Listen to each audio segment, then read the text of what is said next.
பணி நிரந்தரம் கோரி சென்னை சேப்பாக்கம் விருந்தினர் மாளிகை அருகே மருத்துவ பணியாளர்கள் போராட்டத்தில் ஈடுபட்டு வருகின்றனர். பணி நிரந்தரம் கோரி 9வது நாளாக மருத்துவ பணியாளர்கள் போராட்டத்தில் ஈடுபட்டு வருகின்றனர்.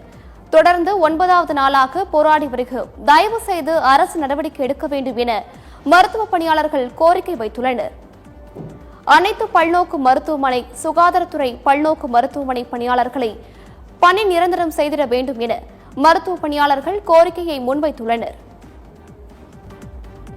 தற்பொழுது பணி நிரந்தரம் செய்ய கோரி மருத்துவ பணியாளர்கள் போராட்டம் செய்து வருகின்றனர். அவர்கள் அளித்திருக்கக்கூடிய பேட்டியினை பார்க்கலாம்.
நாங்கள் பல்நோக்கு மருத்துவமனை பணியாளராக ஜாயின் பண்ணி வேலைவாய்ப்பு அலுவலகத்து மூலமா 13 வருஷம் ஆச்சு.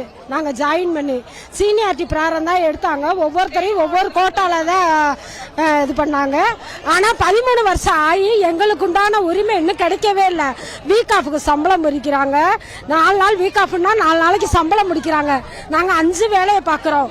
ஓபி பதிகிறது, ட்ரெஸ்ஸிங் போடுறது, மற்ற எமர்ஜென்சி காலங்களில் அமரர் ஊர்தி, இந்த மாதிரி எல்லா வேலையும் செய்கிறோம். ஆனால் இந்த பேரிடர் காலத்தில் சென்னையில் எங்க மக்கள் எல்லாம் வேலை பார்த்திருக்காங்க.